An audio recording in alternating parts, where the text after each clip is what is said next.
എപ്പോഴും വിഷയമാകാത്തിരിക്കുക കൈനീട്ടം കിട്ടാനാ ചെറുപ്പത്തില്. പുതിയ നോട്ടം കിട്ടുക അതന്നെ കാണുമ്പോ ഒരു അത് അടിപൊളി.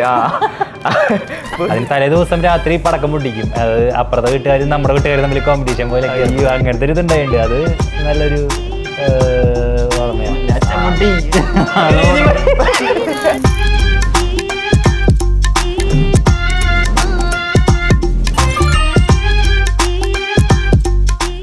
വിഷു ചെറുപ്പത്തിലൊക്കെ നല്ല രീതിക്ക് ആഘോഷിക്കാറുണ്ടായിരുന്നു. കാരണം എല്ലാവരും ഒരുമിച്ച് വീട്ടിൽ കണി കാണുക, പടക്കം പൊട്ടിക്കുക, അങ്ങനത്തെ ഒരു അനുഭവങ്ങൾ കുറേ ഉണ്ട്.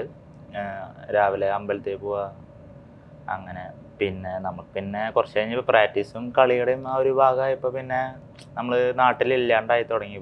എന്താ പറയുക, ചിലപ്പോൾ കളിയാവും, അല്ലെങ്കിൽ ചിലപ്പോൾ പുറത്ത് എവിടെയെങ്കിലും കളിക്കാൻ, ഈ പറഞ്ഞ പോലെ കളിക്കാൻ പോയിട്ടൊക്കെ ഉള്ളൊരു സിറ്റുവേഷനാവും. അപ്പോൾ പിന്നെ കുറേ അങ്ങനെ മിസ് ചെയ്തിട്ടുണ്ട്. ഇപ്പം ഇപ്പോഴായാലും അങ്ങനെ തന്നെയാണ്. ഇവിടെ വന്നപ്പോഴും നമുക്കങ്ങനെ എന്താ പറയുക, വിഷുവിൻ്റെ സമയത്ത് അങ്ങനെ ലീവ് കിട്ടിക്കോളന്നില്ലല്ലോ. അപ്പോൾ അതുകൊണ്ട് ഇപ്പം അങ്ങനെ കുറവാണ് ആഘോഷിക്കൽ. പണ്ടൊക്കെ അടിപൊളിയായിരുന്നു.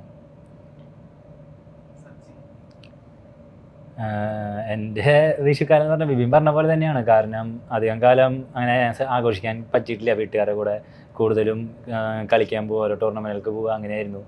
അപ്പോൾ എന്നാലും ഞാൻ ചെറുപ്പത്തിലൊക്കെ ആഘോഷിച്ചിട്ടുണ്ട് വീട്ടുകാരുടെ കൂടെ. അത് നല്ല നല്ല ഓർമ്മകളുണ്ട് കുറേ.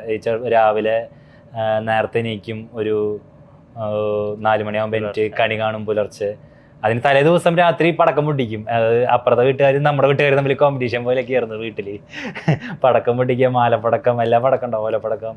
അപ്പോൾ അത് കഴിഞ്ഞിട്ട് കിടന്നുറങ്ങും. എന്നിട്ട് രാവിലെ എണീറ്റിട്ട് കണി കണ്ടിട്ട് വീണ്ടും പടക്കം പൊട്ടിക്കും. എന്നിട്ട് വീണ്ടും കിടന്നുറങ്ങും. എന്നിട്ട് എനിക്കും. എന്നിട്ട് രാവിലെ അമ്പലത്തിൽ പോവും. അത് കഴിഞ്ഞിട്ട് പിന്നെ എൻ്റെ അച്ഛൻ്റെ വീടുണ്ട്, തറവാട് എന്ന് പറയാം. അവിടെ പോയിട്ട് ഞങ്ങൾ വീട്ടുകാരെല്ലാവരും കൂടി സദ്യ ഉണ്ടാവും. അതിൽ ഈ ചക്ക കൊണ്ടൊക്കെ ഉണ്ടാക്കിയ സാധനങ്ങളും കൂടുതൽ ഉണ്ടാവുക, വെറൈറ്റി ആയിട്ട്. അപ്പോൾ അതൊക്കെ കഴിച്ചും അങ്ങനെ നല്ല രസമായിരുന്നു ആ സമയം. അത് കഴിഞ്ഞിട്ട് പിന്നെ വൈകുന്നേരം അമ്മയുടെ വീട്ടിൽ പോകും, മാമൻ്റെ വീട്ടിൽ പോകും. അവിടെ പോയിട്ട് എന്നിട്ട് രാത്രി അവിടെ പടക്കം പൊട്ടിക്കും. അപ്പോൾ കുറേ നല്ല ഓർമ്മകളുണ്ട് ഈ ചെറുപ്പകാലത്ത്. പണ്ട് കുറേ ടൈപ്പ് പടക്കങ്ങൾ ഇതൊക്കെ കിട്ടുമായിരുന്നു. നമ്മുടെ പാമ്പ് കുളിക്കാന്ന് പറഞ്ഞ ഒരു സാധനമൊക്കെ ഉണ്ടായിരുന്നു, ഈ പാമ്പിൻ്റെ പോലെ വരുന്നത്. അതൊക്കെ കുറേ നല്ല ഓർമ്മകളാണ് ചെറുപ്പത്തിലത്തെ.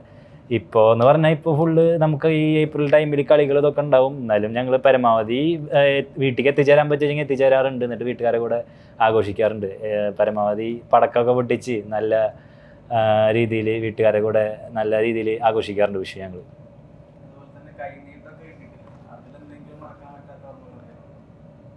കൈനീട്ടം കിട്ടും.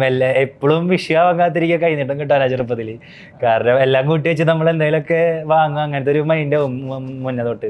അപ്പോൾ കൈനീട്ടം എന്താ പറയുക, അച്ഛൻ്റെ അച്ഛൻ്റെ എൻ്റെ അച്ഛൻ്റെ അച്ഛനാണ് കൂടുതൽ കൈനീട്ടം തരാറ് എനിക്ക്. ഞങ്ങളുടെ തറവാട്ടിലുള്ളതാണ് അച്ഛൻ്റെ അച്ഛൻ. അപ്പോൾ രാവിലെ തറവാട്ടിൽ പോകുമ്പോൾ അച്ചാച്ചൻ ആദ്യം നേരം പോകും അച്ചാച്ചൻ്റെ അടുത്തേക്ക്. അച്ചാച്ചൻ കൈനീട്ടം തരും. പിന്നെ വീട്ടിൽ നിന്നൊക്കെ കൈനീട്ടം തരും അച്ഛനമ്മ. പിന്നെ മാമൻ്റെ ഓടിക്കുമ്പോൾ അവിടെ നിന്നും കൈനീട്ടം തരും. അപ്പോൾ എല്ലാം കൂടി കുറച്ച് കാശ് കിട്ടുക. അതുകൊണ്ട് എന്തെങ്കിലുമൊക്കെ ഇങ്ങനെ ഫുട്ബോൾ ഇതൊക്കെ വാങ്ങാറ് ചെറുപ്പത്തിൽ. പിന്നെ കളിപ്പാട്ടങ്ങളൊക്കെ വാങ്ങും ചെറുപ്പത്തിൽ. ഇതൊക്കെ കിട്ടുമ്പോൾ പിന്നെ ഇതൊക്കെയായിരുന്നു ചെറുപ്പത്തിൽ. കൈനീട്ടം കിട്ടുമ്പോൾ വളരെയധികം സന്തോഷമായിരുന്നു. ഇനിയിപ്പോൾ ഇപ്പോൾ വയസ്സായി തുടങ്ങി. അപ്പോൾ ഇനി കൈനീട്ടം എല്ലാ കുട്ടികൾക്ക് അങ്ങോട്ട് കൊടുക്കേണ്ടി വരും. അപ്പോൾ നല്ല നല്ല ഓർമ്മകളാണ് ചെറുപ്പത്തിൽ വിഷു കാലത്ത്. ഇപ്പോഴും ഉണ്ട്, ഇല്ലാന്നല്ല, എന്നാലും ചെറുപ്പത്തിലായിരുന്നു കുറച്ചുകൂടി നല്ലത്. എനിക്ക് ഈ പറഞ്ഞ പോലെ തന്നെ ആയിരുന്നു. കാരണം നമ്മളാ വിഷുവാൻ കാത്തിരിക്കും പൈസ കിട്ടാൻ വേണ്ടിയിട്ട്. നമുക്ക് ഫ്രീ ആയിട്ട് പൈസ കിട്ടുന്നത് അങ്ങനെയാണല്ലോ, ആ ഒരു സമയത്താണ്. അപ്പോൾ എന്താ പറയുക, അപ്പോൾ ഇങ്ങനെ കാത്തിരിക്കാറുണ്ട്. എല്ലാവരും പൈസ തരും, അതേപോലെ നമ്മളും തിരിച്ചു കൊടുക്കും. നമ്മൾ കൊടുക്കുമ്പോഴൊക്കെ അധികം ഒന്നും ഉണ്ടാവില്ല, ചിലപ്പോൾ ചില്ലറകളാവും തിരിച്ചു കൊടുക്കുക കിട്ടുന്നത്. നമ്മൾ തിരിച്ച് വീട്ടുകാർക്ക് അച്ഛനമ്മയ്ക്ക് കൊടുക്കാറുണ്ടോ? പിന്നെ ശരിക്കും മുതിർന്നവര് കുട്ടികൾക്കല്ലേ കൊടുക്കുള്ളൂ?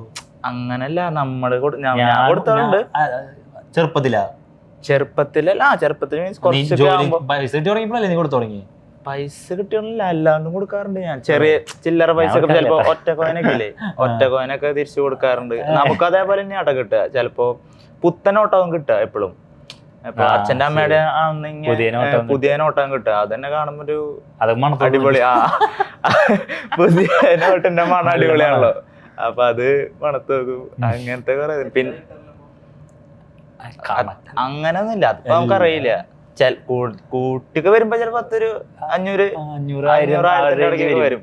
എല്ലാവരും പേരാണെങ്കിൽ കേട്ടോ കറക്റ്റ്. ചില അമ്മ അച്ഛനൊക്കെ എന്തായാലും ഒരു 100 രൂപ വെച്ചിട്ടൊക്കെ 101 രൂപ വെച്ച് അങ്ങനെയൊക്കെ തരും. പിന്നെ നമ്മൾ അതേപോലെ തിരിച്ചു കൊടുക്കുമ്പോൾ 1 രൂപ 5 രൂപ 10 രൂപ ഒക്കെ കൊടുക്കുള്ളൂ. പിന്നെ ഇപ്പോഴൊക്കെ വിഷുവിന് നാട്ടിലില്ലെങ്കിലും ഇപ്പോൾ ചിലപ്പോൾ പിറ്റേ ദിവസമൊക്കെ പോകുമ്പോൾ ചിലപ്പോൾ നമുക്ക് 15-ാം തീയതി 16-ാം തീയതി ഓഫറുള്ള സമയത്തൊക്കെ ആണെങ്കിൽ തിരിച്ചു പോകുമ്പോൾ കൊടുക്കാറുണ്ട് കേട്ടോ.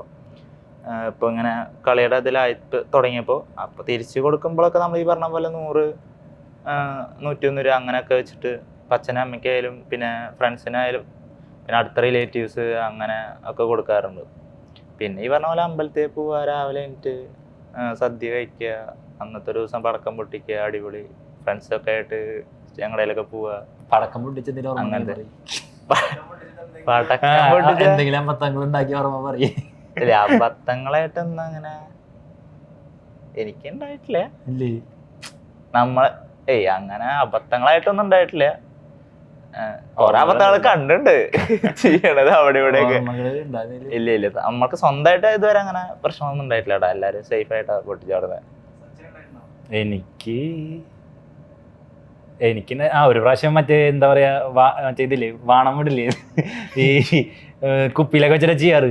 അപ്പൊ ഒരു പ്രാവശ്യം കുപ്പി ചെരിഞ്ഞു വന്നിട്ട് ഇങ്ങോട്ട് ഉള്ളിലേക്ക് വന്നു നേരെ. അയ്യോ അങ്ങനത്തെ ഒരു ഇതുണ്ടായിട്ടുണ്ട്. അത് നല്ലൊരു ഓർമ്മയാ. എന്താ പറയാ എല്ലാവരും ചിരിച്ചു. പക്ഷെ അത് ഡേഞ്ചറാണ് കുറച്ചൊക്കെ. കാരണം അടുത്ത് വേറെ പടക്കങ്ങൾ ഇതൊക്കെ ഉണ്ടെങ്കിൽ ആ സ്ഥലത്തേക്ക് പോയി വീണ പ്രശ്നമാണ്. പക്ഷെ ഭാഗ്യത്തിന് അങ്ങനത്തെ പ്രശ്നമൊന്നും ഉണ്ടായില്ല. പിന്നെ ഒരു പ്രാവശ്യം തലചക്രം സാധാരണ കറങ്ങല് ചെയ്യും. അത് ഒരു പ്രാവശ്യം അത് പൊട്ടി അടുത്തിരുന്നിട്ട്. അപ്പൊ എല്ലാവരും ഓടി ഓടുന്നു. ചില സമയത്ത് തലചക്രം പൊട്ടും. ഇങ്ങനെ തിരിച്ചു ചെയ്യാണ്ടിരിക്കുന്ന സമയത്ത് പെട്ടെന്ന് പൊട്ടും. അത് അങ്ങനെ കുറച്ചുണ്ടായിട്ടുണ്ട്. അല്ലാണ്ട് വലിയ വീഡിയോസിൽ കാണുന്ന പോലെ വലിയ ഇതൊന്നും അങ്ങനത്തെ പ്രശ്നമൊന്നും ഉണ്ടായിട്ടില്ല. നമുക്ക് അത് അങ്ങനത്തെ പ്രശ്നം ഈ വിഷുവിനായാലും ഇറങ്ങും എവിടെയെങ്കിലൊക്കെ എന്തെങ്കിലുമൊക്കെ ഉണ്ടാവാറുണ്ട് സാധാരണ. അങ്ങനത്തെ ഒന്നും ഉണ്ടായിട്ടില്ല. അപ്പൊ എനിക്കിപ്പോ ചെറുപ്പത്തിലായാലും ഇതുവരെ അങ്ങനെ പ്രശ്നമൊന്നും ഉണ്ടായിട്ടില്ല ഏട്ടാ. എന്താ നോർമലായിട്ട് തന്നെ പൊട്ടിക്കും, കുഴപ്പമൊന്നും ഉണ്ടായിട്ടില്ല. എല്ലാവർക്കും ഞങ്ങളുടെ ഹൃദയം നിറഞ്ഞ വിശ്വാസംസകൾ. അത്